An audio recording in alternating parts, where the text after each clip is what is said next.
Roughneck TV. We back with another hood video, another hood story. We gonna talk about Aliso Village projects today in TMC, the mob crew, and First Street East Coast Crips, and the rumors and the controversy and the speculation regarding to what happened to the First Street East Coast Crips in East LA, and how TMC was started, the mob crew. There's a lot of speculation talk about they were started by Crips.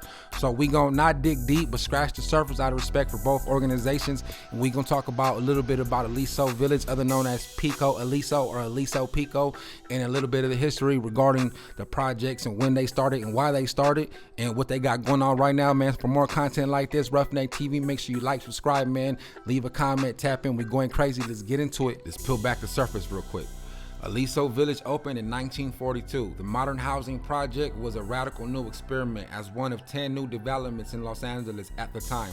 Aliso Village was among the first racially integrated housing projects in the country. The 34-building, 29-acre parcel village housed 800 families. Racially integrated meaning there was a little bit of everybody. There was some African Americans, there was Latinos, there was a little bit of Asians, and a sprinkle of whites, but the majority was Hispanics and African Americans. Aliso Village represented a massive development scheme at the time, designed by housing group architects led by Ralph Fleewelling and Lloyd Wright, the son of Frank Lloyd Wright. Aliso Village was part of an effort to provide world workers with clean, attractive, healthful homes. The Great Depression, followed by World War II, had created a severe housing crisis in the country, especially in California. More people had migrated to California to work in the war plants than migrating for the gold rush, the mayor of Los Angeles had stated at the time. Aliso Village offered a sense of efficiency and technological progress, I'm gonna say. The airy, light-filled, new architecture constructed using modern materials and techniques, and the big green grass spaces and the green spaces was like a beautiful, it was like an island in the middle of the slums. Aliso Village projects, or Pico Aliso or Aliso Pico. A lot of people call it different things. You know what I'm saying? So the modern materials and techniques used announced a belief that the world could be rationally remade, because the world in the 40s and the 30s was nothing but slums. Public housing was one social movement which can make Los Angeles the servant and the forefront of generations to come, because when they signed that bill that the president signed in the 30s and 40s, if you get my drift, for public housing, LA took that and ran with it, and they built projects everywhere. Now you and I both know, I'm not making it up, LA has a lot of projects. Watts, Compton, South Central, East LA, you know what I'm saying? East LA has a gang of projects. They all got, Watts got a gang of projects. So LA was like, shit, it's not our money, it's just funded by the government, so let's make a gang of projects. And that was the start of something that you and I both know was just hoods. I mean, they made movies in these hoods. There's generational things that happen in these hoods. People have memories, childhood memories. People met their wives, their future husbands, you know, like a lot came out of these hoods, if you get my drift. So to make way for Aliso Village, developers had demolished the diverse working class immigrant neighborhood known as the Flats, nestled along the LA River. Aliso Village had a very, very, very high crime rate and poverty rate in the 80s and 90s. Are unique in that 8 different rival street gangs lay claim to them, and all the gangs are armed and prepared to defend their turf. In addition to a number of gangs that carved out territory in the complex from the 1940s to the 1990s, such as gangs being First Street East Coast Crip, Bimetta Flats 13, the Mob Crew 13, Al Capone 13, Cuatro Flats 13, East LA 13, and Aliso Village Brims, which is extinct, but there were Bloods. There was actually Brims in the projects in East LA, but you know, First Streets was the only gang and the only gang to be black to last that long in East LA. So, you know, not trying to glorify gang violence or negativity. I think there's a very positive message. We can learn something from these videos, you know what I'm saying? Like, there's a real history on these projects and these gangs and how they got there and why they got there, you know what I'm saying? Like, a lot of people don't know that they're built for the war efforts, you know what I'm saying, for war workers, you know what I'm saying? And then when those people left, LA decided to move in people who, you know what I'm saying, that didn't have it like that, you know what I'm saying. They became the slums. I mean, it is what it is. You're a product of your environment. You don't have control of that, you know what I'm saying. You got to embrace it. That's why they have these Pico Aliso reunions and these project reunions, and not just Aliso Village, but all throughout Los Angeles, you know what I'm saying, because you got people that grew up and got families embedded in this, you know what I'm saying, blood, sweat, and tears embedded in this. All love, family, positivity, you know what I'm saying, comes out to projects. You feel me? You got generations and generations. And I got 2 videos that I want to share with you guys, right? From a founder named Dino. He's from TMC, and he explains his version of how TMC got started. And he does say in the multiple video clips that I have, shout out to my sources, but I have multiple videos of him saying it started with a brother, his best friend, a black dude. And I got another video of my boy Bulldog from First Street East Coast, a real G, and his version of it. You know what I'm saying? How TMC got started, you know what I'm saying? And both versions kind of match up a little bit because they cross-reference. You know, it's like cross-referencing and shit. You know what I'm saying? When you cross-reference something, one person says something and another person says something and it matches up, that's called cross-referencing something. You know what I'm saying? Just doing that, but doing various vigorous research, digging deep, you know, not just internet shit, but reaching out to people. I'm the hood vlog. I mean, I'm obviously the person with the access to all the hood people and, you know, the information and shit like that.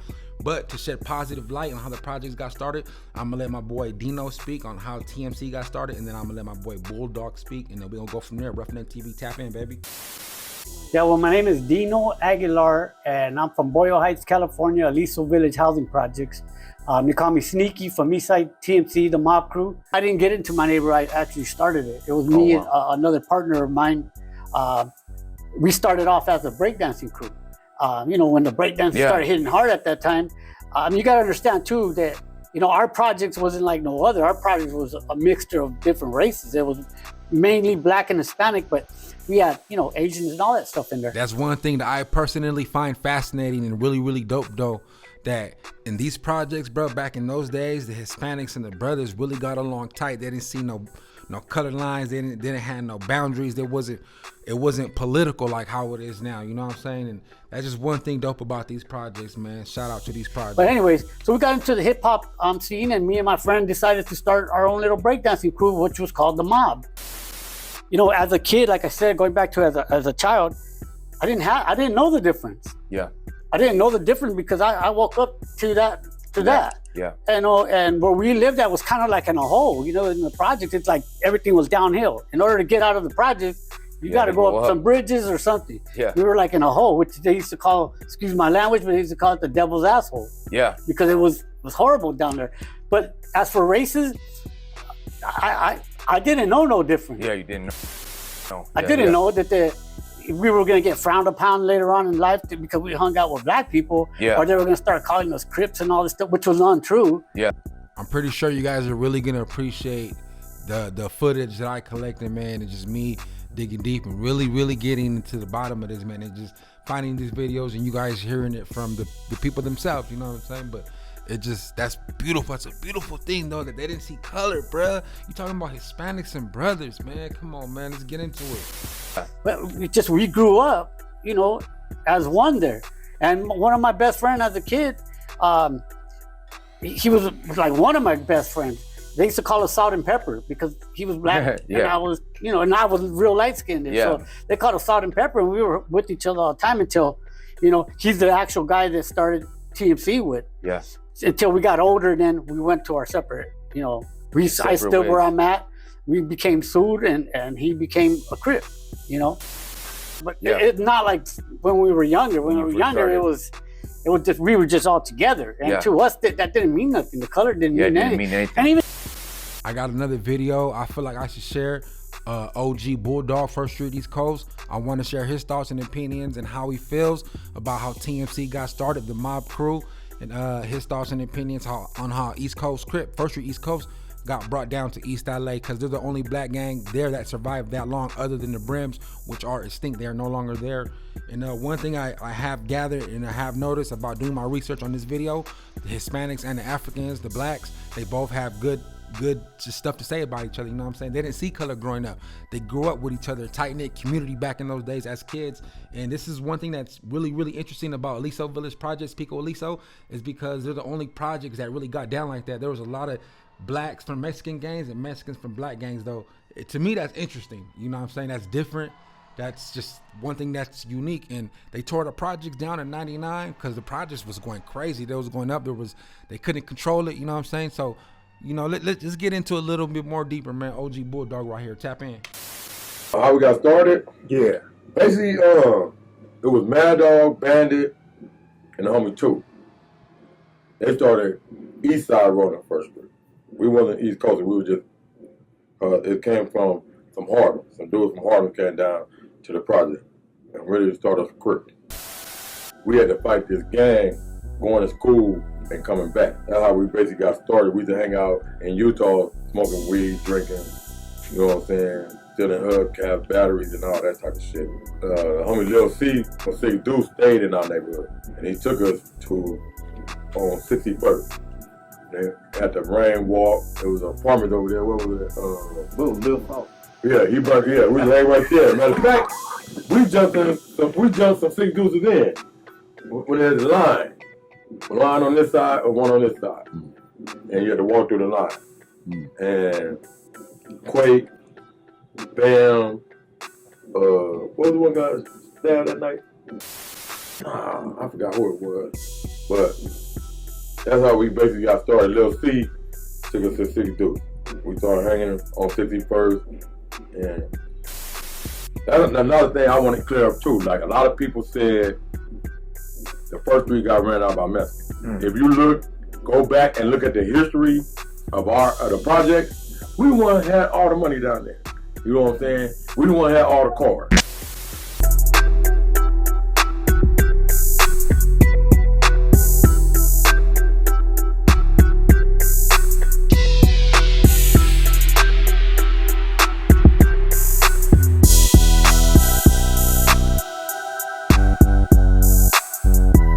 And there's an article where a female got killed, a pregnant female. You know what I'm saying?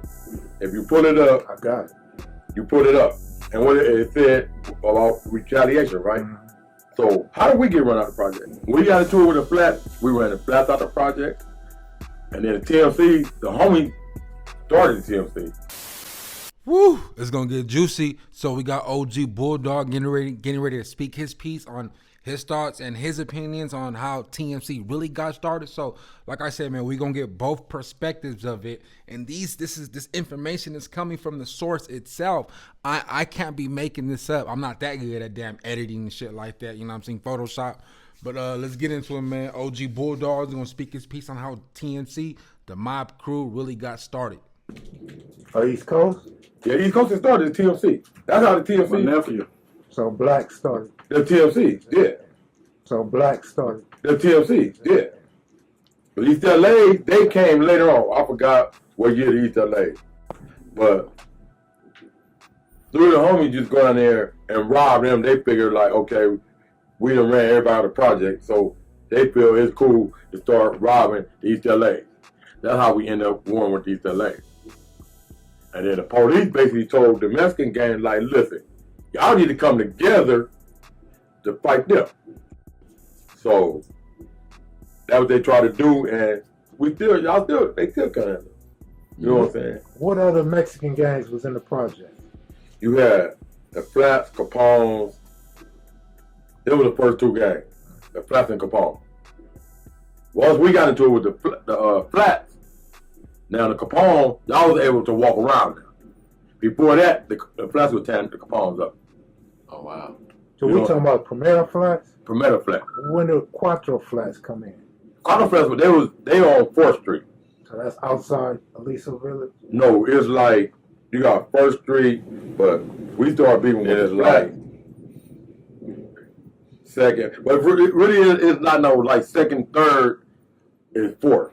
And Cuatro Flats is like right there. They project's right there. There it is there from OG Bulldog himself. And up next, I'm going to play a little video snippet of Dino. You know, this is basically the second reference video I was telling you about. He says the same thing. They all get along, grew up with each other.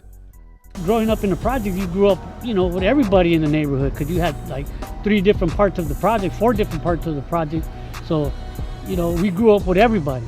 You know, black people, you know, Vietnamese, and some whites, very little, but you know, all races. So in time, you know, we start seeing stuff that was going on that was really normal to us that may be different for others, you know, but it was just part of living in the projects, you know.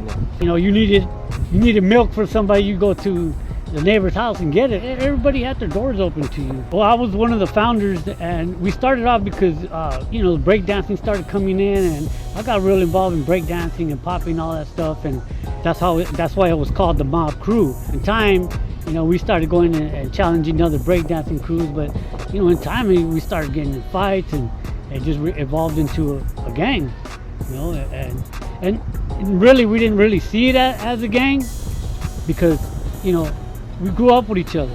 So, you know, it just evolved, and, you know, things started happening where we had to start defending ourselves. And I lost a lot of friends, man, a lot of friends that sometimes think like, what if we didn't create this gang? What would have happened? Would they still be alive? I think unofficially, even when we just started breakdancing, we were already a tight unit, you know. I'm thinking like 15 years old. It kind of like immediately started happening where people wanting to go against us and fight with us, and it was already there. We're project babies, so, you know, it was always, you know, we had that mentality of violence already just growing up. You know, this was maybe late 80s, early 90s. We had a good friend of ours from a different neighborhood that was alongside of us at the time. They were clicked up with us too. He was like one of the main guys from that neighborhood, and he had happened to get arrested for something. I don't know what it was, but we all got our money together and we bailed him out because it was his birthday. So we decided to all get together and let's jump in the cars and let's go cruising to Lake and Pico. Sure enough, I don't know how or what, but enemies must have saw us, and a big gunfight just erupted at the gas station. It was huge, where it lasted a long time. Yes, sir, man. I hope y'all appreciate this video. Roughneck TV, man. We're going crazy with the dope hood stories, the hood videos, and just bringing to you the best entertainment on YouTube right now as far as hood stuff. You know what I'm saying? That we digging deep, and we being fair, and we not being biased, and we just bringing positivity. And in this video, I hope you guys enjoyed the footage, man. I know a lot of y'all probably seen it or probably haven't seen it because it's hard to find. You gotta like dig deep, and, you know, I know a lot of people don't have the patience, but, you know, if you're a project baby, if you're from Aliso Village, if you're from East LA period, if you're from Boyle Heights, you might know somebody in one of these videos or one of these pictures. You might know somebody, you know. This might just run you down memory lane for a little bit, you feel me? If you like this video, man, if you like more videos like this, if you have any ideas, make sure you tap in with my YouTube channel, man. Please subscribe, like, leave a comment, interact with me. We going crazy. Until the next one, Roughneck TV, baby. Tap in, man. Aliso Village, Pico Aliso Pico, whatever you want to call it, baby. Shout out to all the project babies, man. Shout out to all the 60s babies, or the 70s and 80s and 90s babies, man. 99, they tore them down, and it was something new. I forgot what it was called. Leave a comment, man, if you know what the new projects is called right there where Aliso Village was. There we go, baby. Tap in, man. Hope y'all enjoyed this, man. So you got the little rundown. You know, you heard OG Bulldog's opinion about how TMC was started. You heard Dino's opinion about how TMC was started. However you want to look at it, at that time period, it was cool. It wasn't looked at or frowned upon in any way, shape, or form. That's just how it was in that part of LA, East LA. It was a different vibe. It was just different. It was a different breed of people until the 80s and 90s, and then, you know, politics came into play, and then Mexicans and blacks separated. But at one point in time, there's a story right here. Mexicans and blacks was rocking with each other. No, they're not the Mexican Crips. No, Crips didn't necessarily start their hood alone. It was started together. Crips helped start TMC, if you get my drift. You know what I'm saying? So, man, I mean, hey, you heard it from the source's mouth. Love y'all.